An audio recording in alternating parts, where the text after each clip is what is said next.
você desistir por um tempo e depois voltar e dar certo. Agora, quem já teve essa experiência? Muito bom. Eu quero falar hoje à noite, dentro desse tema, começar de novo, ou poderia ser também recomeçar. Começar de novo é possível. Diga assim, começar de novo. Bem bonito, começar de novo. Começar de novo.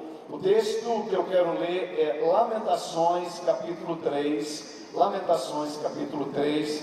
Quero pedir perdão aos irmãos lá da mesa, e eu acabei não mandando para vocês os textos, me perdoe. Eu vou falando, e se você puder ir colocando no tempo que acharem, eu vou agradecer, tá ok? Mas foi falha minha, eu que acabei chegando agora à tarde, não mandei. Obrigado, Fernando.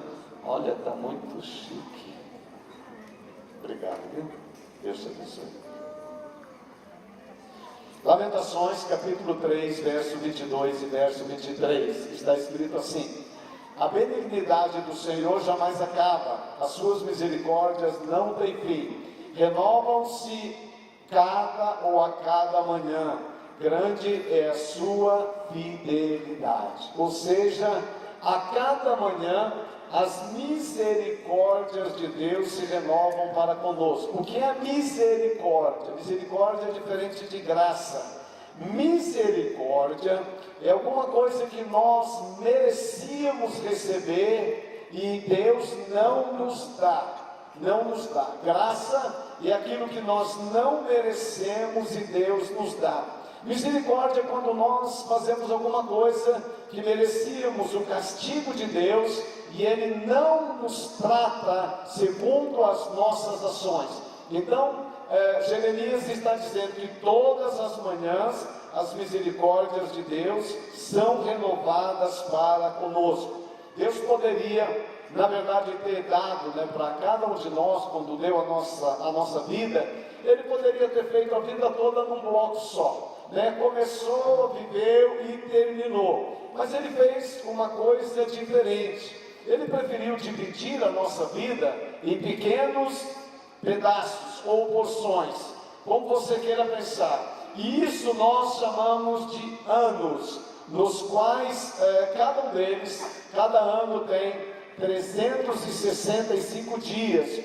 O ano é fracionado mais uma vez. E dentro desse dia, nós ainda temos 24 horas. É muito interessante, dentro de um mês, nós temos 30 dias e todo dia é uma oportunidade de nós recomeçarmos de novo. Amanhã a gente vai recomeçar, vai retomar o trabalho de novo. Então, há muitos recomeços na nossa vida, e tem recomeços que são diários. Deus também, Ele permitiu que o ano fosse dividido em 4 estações. Nós estamos agora no outono, depois vem inverno, depois vem verão, depois vem inverno.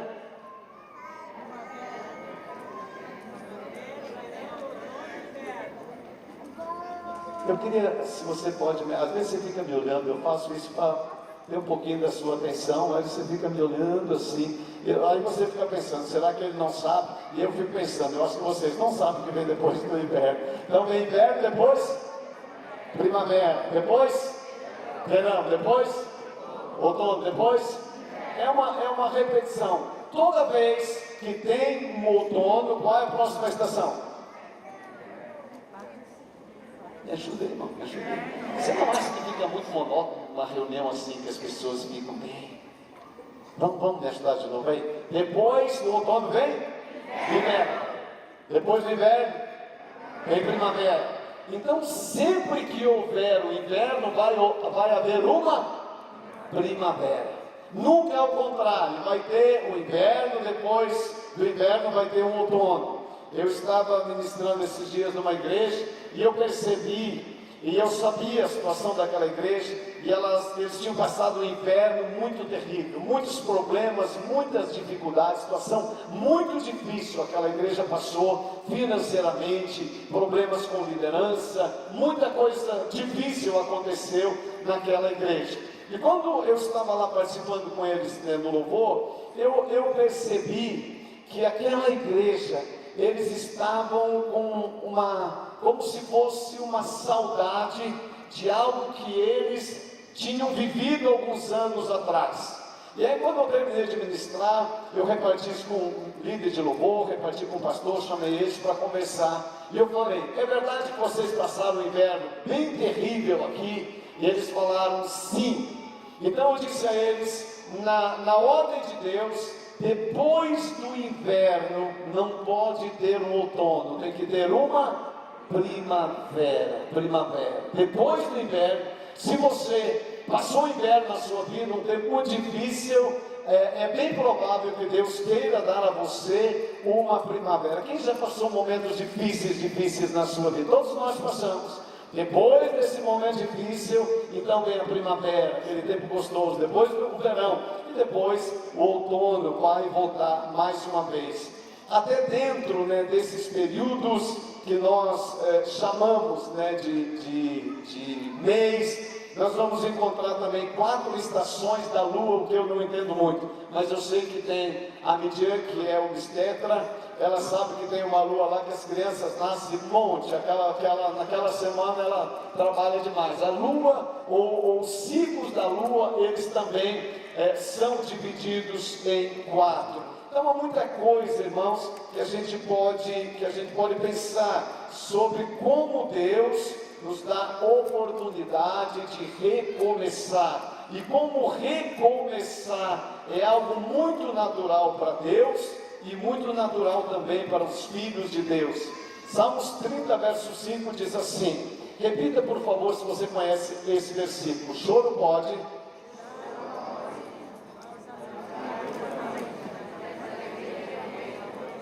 Isso, agora todo mundo. Choro pode durar uma noite, mas a alegria virá pela manhã. Deixa eu te falar uma coisa. Eu estava lá na conferência com a senhora e tinha um ministério lá, Eduardo, dirigindo louvor. Eles são lá de Alvorada. Eu conheço aquela igreja, eu conheço aqueles irmãos. E eles cantam as músicas que o Brasil está cantando. Mas eles nos chamaram a atenção por uma coisa: a intensidade. Diga, intensidade. Intensidade.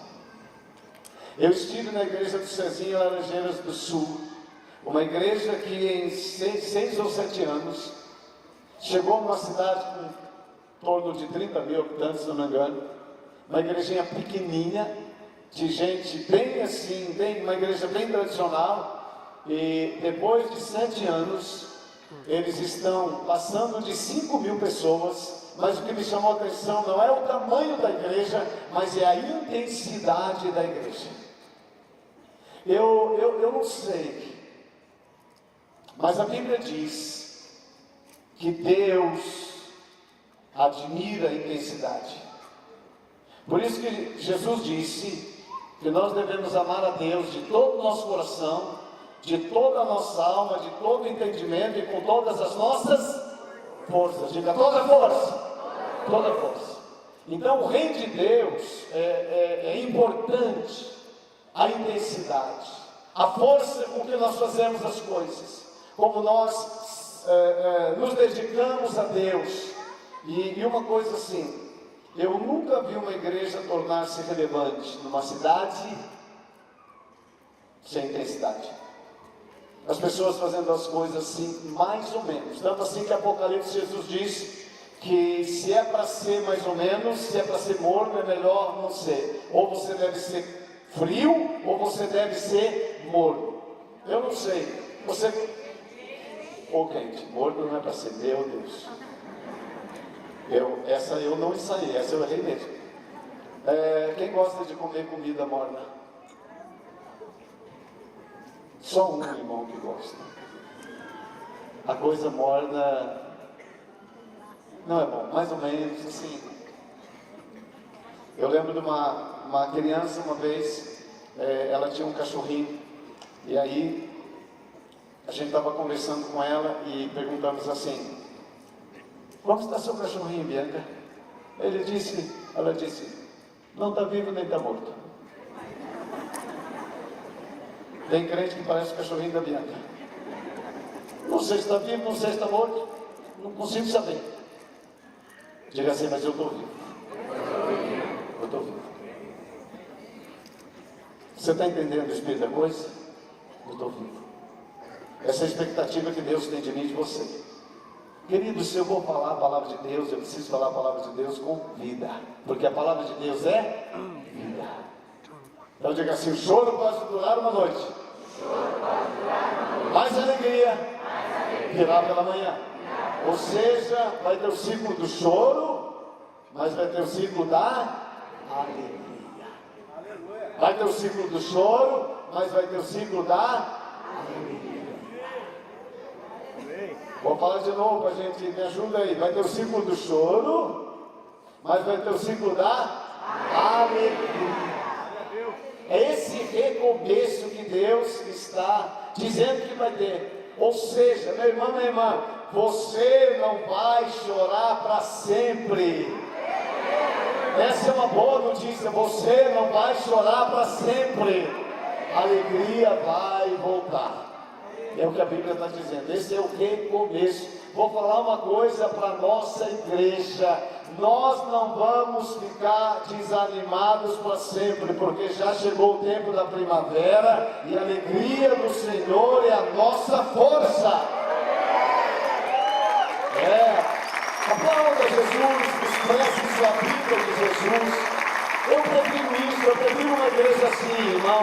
Eu prefiro participar de uma igreja assim. Eu gosto quando você faz as coisas para Deus. Você compreende, não é para me agradar, não é porque eu estou pedindo, mas é porque a vida de Deus está em mim, a vida de Deus está em você. E aonde está o Espírito de Deus, a vida e a liberdade. Eu não gosto, sinceramente, da ordem e do silêncio dos cemitérios.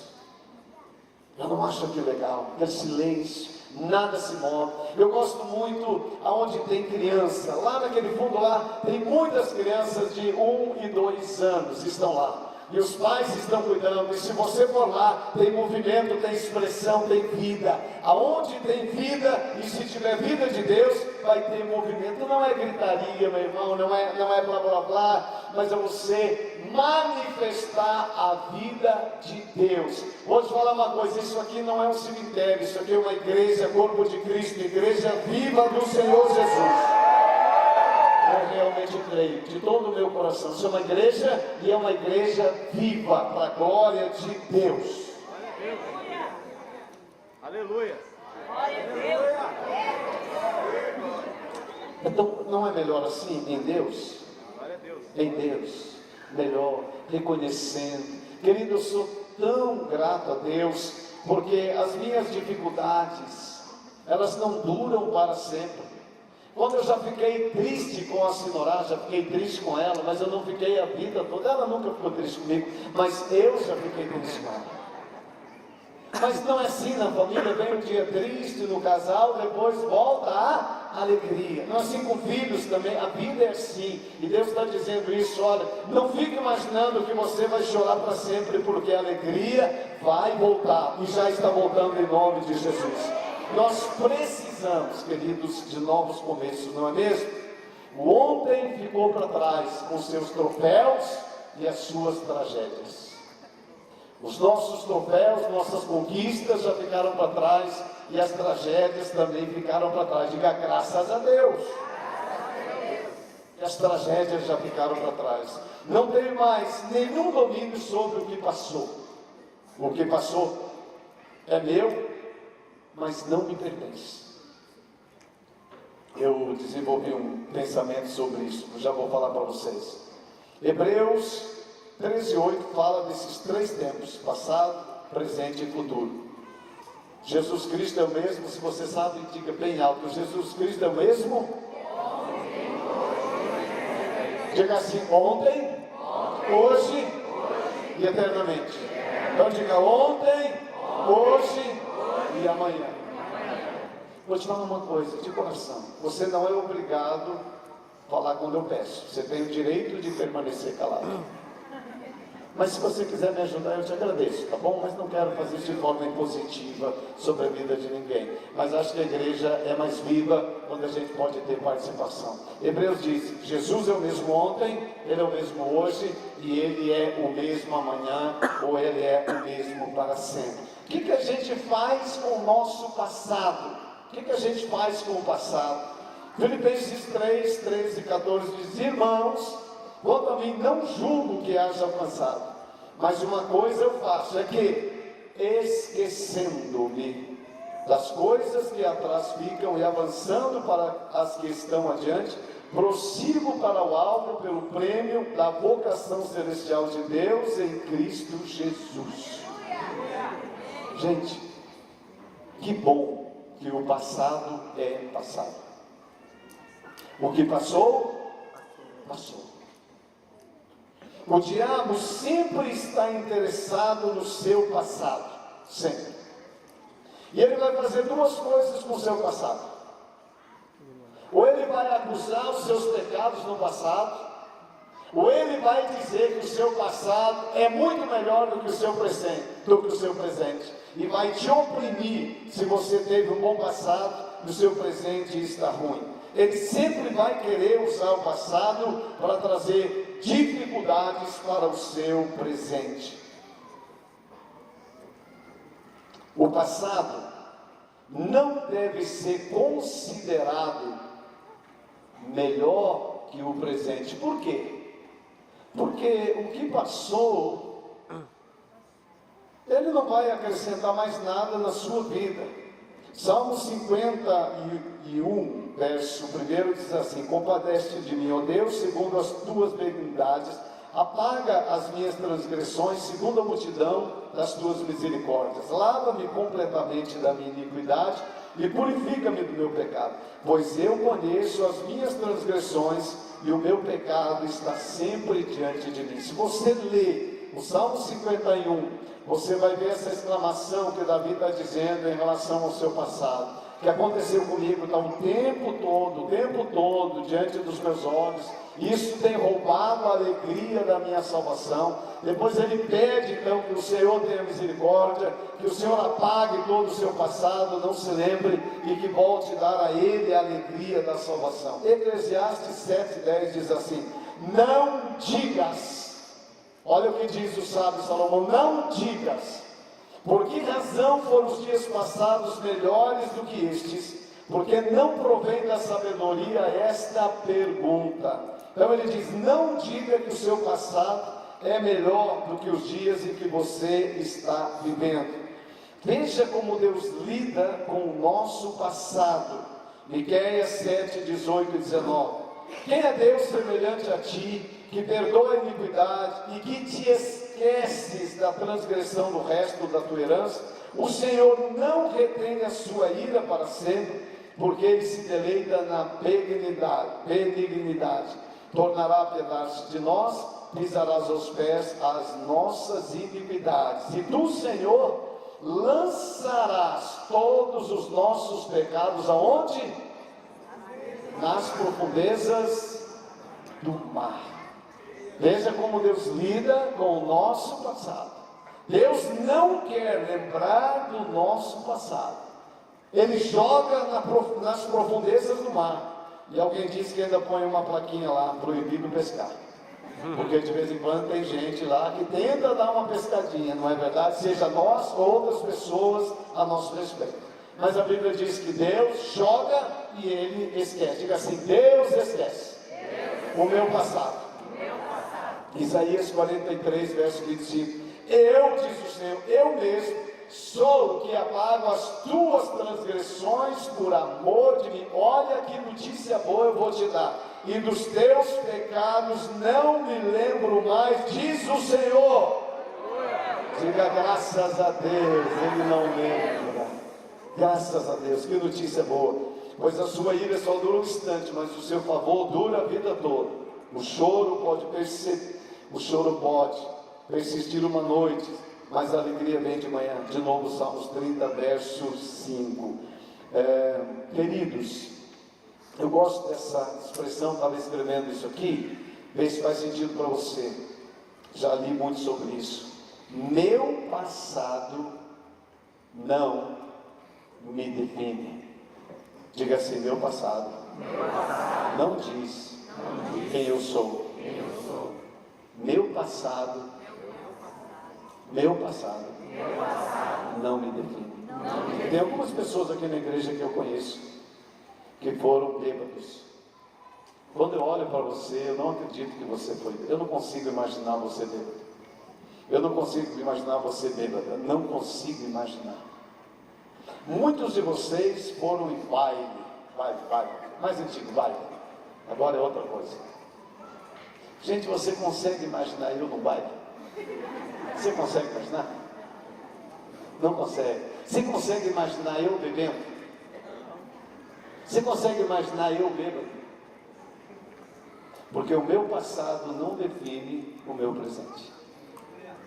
Eu fui em baile, eu fiquei uma vez bêbado, que coisa horrível, que bêbado feio que eu fui. Mas você não consegue imaginar, porque meu passado não define o meu presente. O seu passado não define o seu presente. Eu tenho passado. Eu quero explicar isso. Eu tenho um carro, mas eu não sou um carro. Eu tenho passado, mas eu não sou o meu passado. Talvez você me diga: eu tenho um hamster, mas você não é um hamster. Talvez outro diga: eu tenho um cachorro, eu tenho um papagaio, você não é nenhum bicho desses. O que eu tenho fala muito sobre mim, mas não me define. O que eu tenho indica os meus gostos, isso sim. Meu passado pode dar sinais sobre mim, mas não sou o meu passado. Você pode repetir isso? Não sou o meu passado. Eu não sou o meu passado. Eu posso ter coisas do meu passado, mas eu não sou o meu passado. Por exemplo, se eu mentir no passado, isso não me torna um mentiroso hoje. Se eu bebi no passado, isso não me define como bêbado hoje. O meu passado não define o meu presente. O meu presente diz quem eu sou. O meu presente diz quem eu sou, mas não o meu passado. O presente, eu estou um pouco chocado com essa história do presente. Quanto tempo tem o seu passado? O meu já está bem comprido, e o seu? Quantos anos tem o seu passado? Cada um pode responder por si. Tem uns que já têm um passado bem longo, outros menor. Cada um tem um passado de um tamanho. Mas todos nós temos um presente igual. Quanto tempo é o nosso presente? Você já pensou sobre isso? Seu presente dura quanto tempo? Alguém pode me responder? Talvez a maioria de vocês não pensou sobre isso. O meu passado tem 59 anos e 358 dias.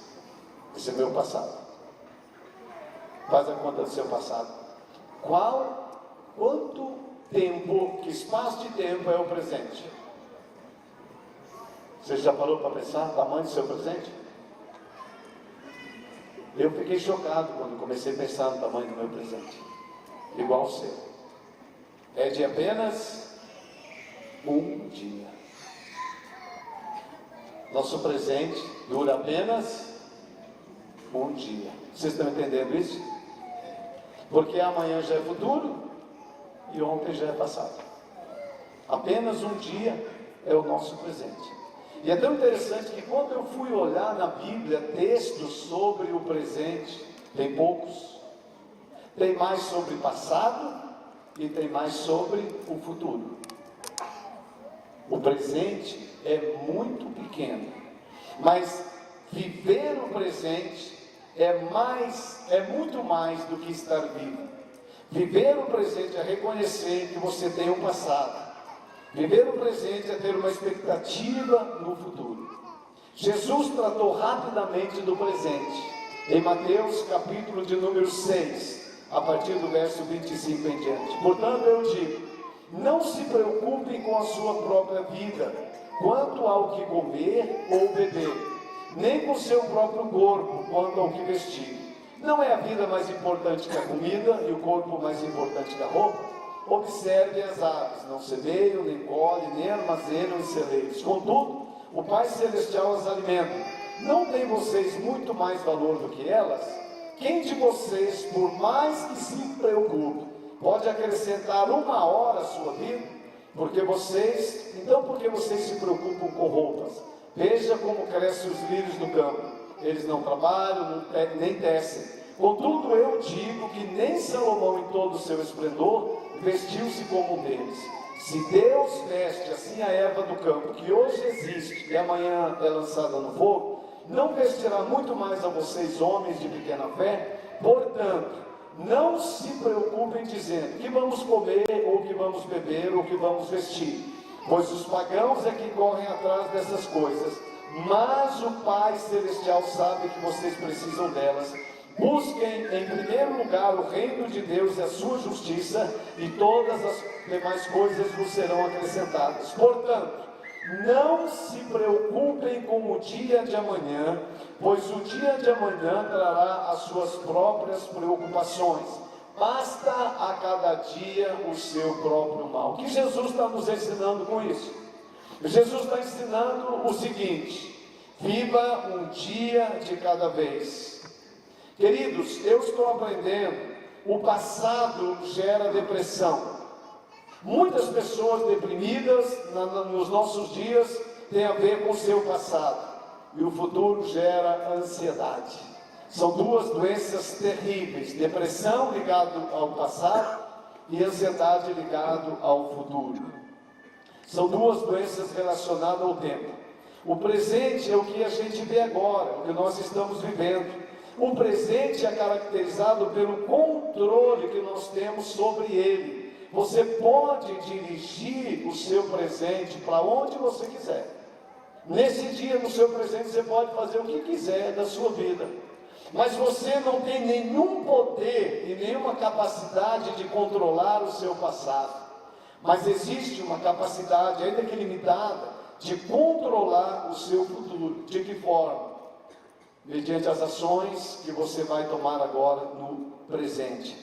O futuro. O que nós podemos pensar no futuro? Me diga uma coisa: seu futuro, algum dia, ele será muito maior do que o seu passado? Vou perguntar: seu futuro poderá ser muito maior do que o seu passado? Você vai dizer: quando é criança, sim. Eu poderia, nessa idade que eu estou, que você está, ter um futuro maior do que o meu passado, sim ou não? Sim, porque o meu futuro em Cristo está ligado à eternidade. Diga eternidade. Eternidade. O meu futuro em Cristo está ligado à eternidade. Vamos ver o que a Bíblia diz sobre o futuro. Jeremias 29:11. Porque eu que conheço os planos que tenho para vocês, diz o Senhor, planos de paz, planos de prosperidade e de não causar nenhum dano, planos de dar a vocês um futuro. Gente, pensa nisso. O que Deus está dizendo na sua palavra é assim: olha, eu quero dar um futuro para vocês. Então eu quero te dar uma notícia: em Deus, eu e você temos futuro, e um bom futuro. Quem quer saber sobre como vai ser seu futuro? Você não quer saber sobre o seu futuro, meu irmão? Seu futuro não te interessa? Você não tem nenhuma curiosidade sobre o seu futuro? Que interessante! O mundo vai atrás de cartomante, de carta não sei o que lá, porque eles querem saber o futuro. Você, como cristão, você não quer saber sobre o seu futuro? O seu futuro não te interessa? Foi o que eu entendi? Não. Quantos aqui querem saber sobre o seu? Eu quero saber sobre o meu futuro. Eu quero saber sobre o meu futuro. E a Bíblia diz que o meu futuro, ele será de prosperidade, e o Senhor não vai causar dano. Ou seja, em Deus o meu futuro é bom. Diga assim: amém. Amém. Meu futuro é bom em Deus. Tiago 4, 13 e 16. Ouçam agora vocês que dizem: hoje ou amanhã iremos para esta ou aquela cidade. Passaremos um ano ali, faremos negócio e ganharemos dinheiro. Vocês não sabem o que vai acontecer amanhã. Que é a sua vida? Vocês são como uma neblina que aparece um pouco e depois se dissipa. Em vez de dizer isso, digam: se o Senhor quiser, viveremos e faremos isso ou aquilo. Agora, porém, vocês se vangloriam das suas pretensões. Toda vanglória é maligna, ou seja, coloque Deus no seu futuro. Não queira viver seu futuro longe de Deus. Jeremias 29, 11 diz assim: porque eu sou que conheço os planos que tenho para vocês. Deus conhece o meu futuro, Deus conhece o seu futuro, e Ele fala sobre o nosso futuro. Ele diz: porque eu conheço o seu futuro. Planos fala de futuro, planos de fazê-lo prosperar, e não planos de lhe causar dano. É isso que a palavra, mais uma vez eu estou repetindo isso, planos de prosperar. Deus tem planos que eu prospere, Deus tem planos que você prospere.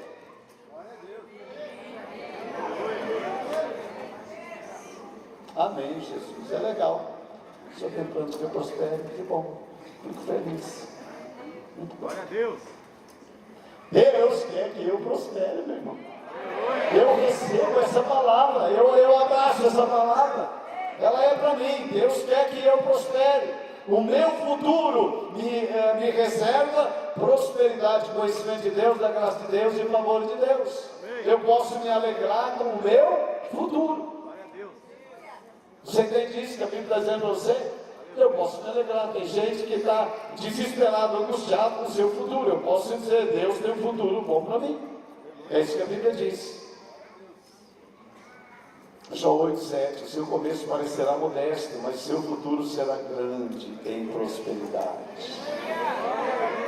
Deus está falando sobre meu futuro. Ele diz: o começo pode ter sido bem pequeno, mas o seu futuro é grande. Isso alegra o meu coração. A palavra de Deus alegra o meu coração. João 8, 7 fala sobre esse texto. Salmos 16, 5. Senhor, tu és a minha porção, o meu cálice. Tu és que garantes o meu futuro. O meu futuro está garantido por Deus. É o Senhor que garante o meu futuro. E se eu fosse você, eu ia falar: e o meu também, pastor. É Deus que garante o meu futuro. Eu estou seguro nisso, porque a Bíblia diz, e eu estou falando a Bíblia, meu irmão. Eu estou dizendo o que Deus diz, está escrito na Bíblia. E Ele diz: eu garanto o seu futuro. É o Senhor que diz, Salmos 16, 5. Eu garanto o teu futuro. Isso é maravilhoso. Em tempos de tanta insegurança, de tantos medos, Ele diz: fica tranquilo, eu garanto o seu futuro. Salmos 31, 15. Eu gosto desse texto. O salmista diz: o meu futuro está nas mãos do Senhor. E Ele me livra dos meus inimigos e daqueles que me perseguem. Meu futuro está nas mãos de Deus. Provérbios 24, 14 diz: saiba que a sabedoria também será boa para a sua alma, se você a encontrar, certamente haverá futuro para você, e a sua esperança não vai decepcioná-lo. Se encontrar, olha só o que Salomão está dizendo. Ele diz assim: se você encontrar sabedoria, haverá futuro para você. A sabedoria está na palavra de Deus e no reino de Deus. A sabedoria está em Cristo. Ele diz: se você encontrar Cristo, se você encontrar a palavra de Deus, na sabedoria tem futuro para você. Por isso que nós amamos a Bíblia. E Jesus, falando sobre o futuro, Ele diz: não vos inquieteis pelo dia de amanhã, porque o dia de amanhã cuidará de si mesmo. Basta cada dia o seu próprio mal. Ou seja, deixe o seu futuro nas mãos de Deus. Descanse sobre o seu futuro. Gente, é impressionante o número de pessoas que vivem na ansiedade do câncer que eles acham que vão ter daqui a 10 anos. Tem muita gente que já está curtindo o seu câncer. E no seu inconsciente, no seu futuro, ele vê um câncer. Ele fala, não, vai ter, eu não sei que horas, mas ele vai aparecer. É assim que pessoas vivem com o seu futuro. Eles não têm o seu futuro colocado nas mãos de Deus. Eles não têm o seu futuro na segurança de que Deus vai cuidar de mim e de você. É isso que a Bíblia diz. Eu não sei o que pode acontecer para mim, para você, pode acontecer muita coisa, mas pode não acontecer nada. E eu prefiro viver nessa segurança daquilo que Deus diz que é o meu futuro. E eu espero e vivo o meu futuro nessa confiança em Deus. Eu quero perguntar, tem alguma coisa que você precisa recomeçar? Alguma coisa que você precisa fazer de novo? Recomeço. É muito importante que pessoas tenham, fui estudar essa palavra, para recomeçar, você precisa ser muito resiliente. Eu fui estudar o que é resiliência. Resiliência é uma palavra da física e significa a capacidade de alguns materiais retornarem ao seu estado original após sofrer alguma pressão. Por exemplo, entre os materiais resilientes estão a espuma, a mola, o elástico. Devemos recomeçar como a espuma, que depois de sofrer muitas pressões consegue retornar à sua posição original. Para recomeçar é necessário ter isso no nosso coração. Alguma coisa deu errado, mas eu quero lutar por isso de novo. Um exemplo clássico de pessoa que recomeçou na vida foi Jó, após receber notícias terríveis sobre a sua família, a morte dos seus filhos, enfermidades, tudo que aconteceu com ele.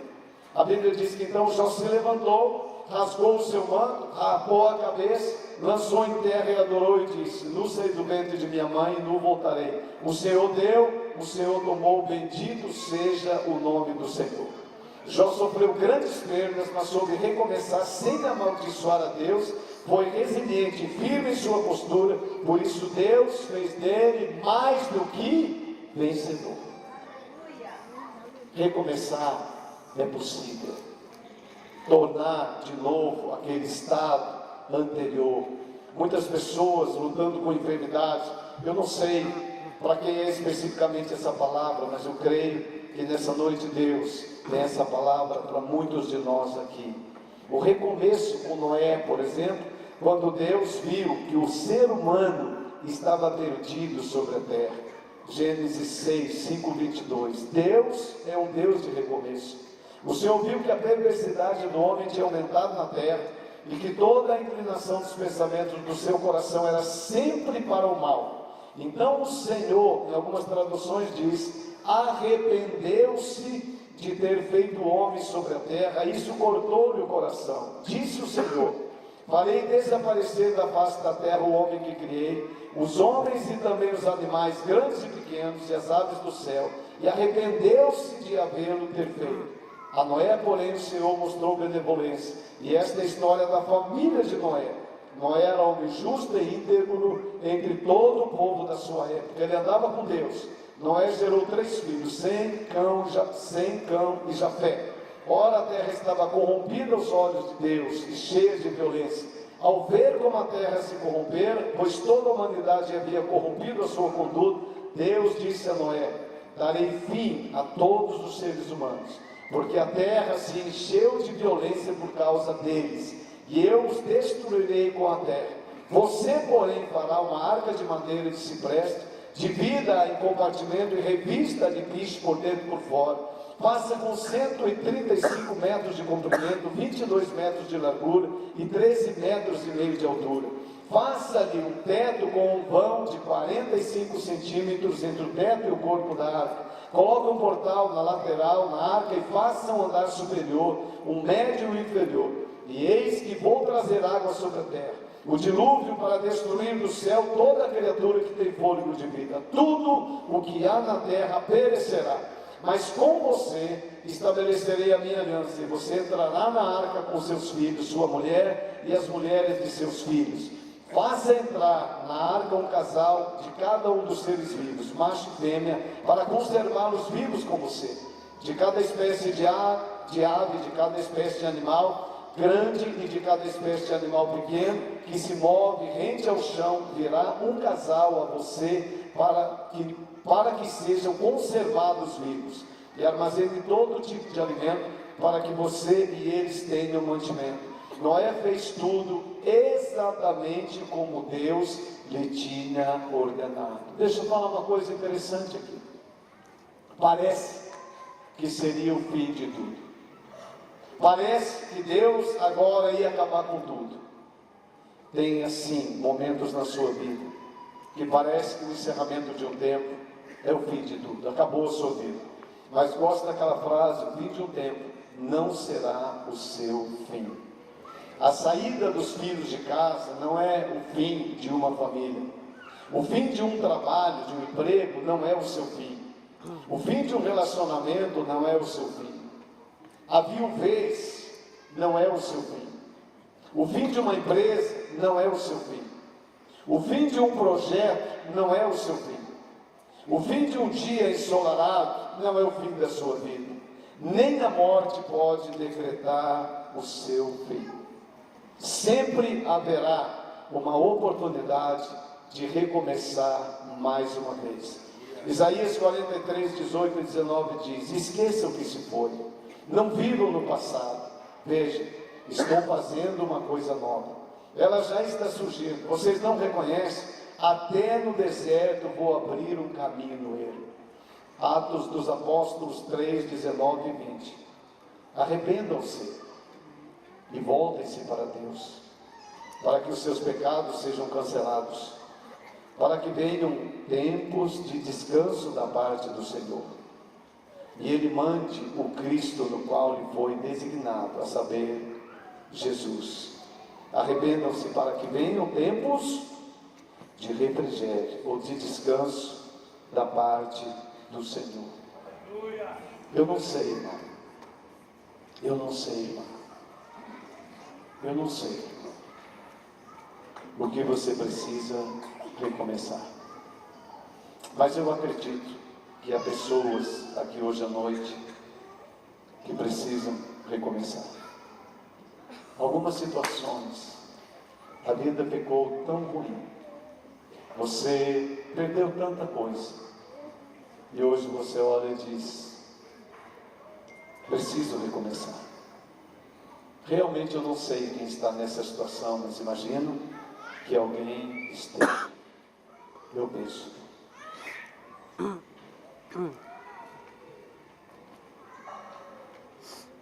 Vamos ficar de pé.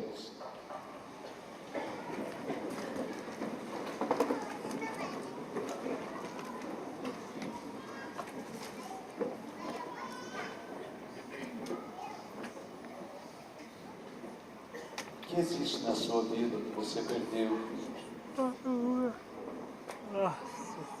e que você gostaria de recomeçar de novo em Deus? Você precisa recomeçar de novo em Deus. Você precisa recomeçar de novo em Deus. Essa palavra de hoje à noite, primeiramente, ela é para pessoas que estão servindo a Deus. Você gostaria de recomeçar algo, retomar, ter de novo alguma coisa que você já teve? Não sei se é a mesma coisa ou uma coisa muito semelhante àquilo que você um dia já teve. E se você é esta pessoa, eu não sei o que é. Eu não sei. Talvez um projeto na universidade, na faculdade que você parou. Talvez é algum projeto, não sei em que área que eu posso pensar com você, na área familiar, na área profissional. Talvez seja um projeto espiritual, não sei. Mas alguma coisa que o Senhor me diz, quando eu estava preparando essa palavra, eu pensei, Deus, para quem será? Eu não sei quem veio hoje de manhã, porque eu não estava aqui, não sabia quem está à noite. Mas eu penso que o Espírito Santo tenha querido nos levar a orar por esses recomeços. Porque Deus é um Deus de recomeço. Então, se você precisa de um recomeço, vem aqui à frente agora, eu queria orar por você. Eu não sei que recomeço é, mas eu queria orar por você. Eu queria que a gente separasse um tempo. Deus te ama tanto, eu não sei o que passa com você. Eu não sei.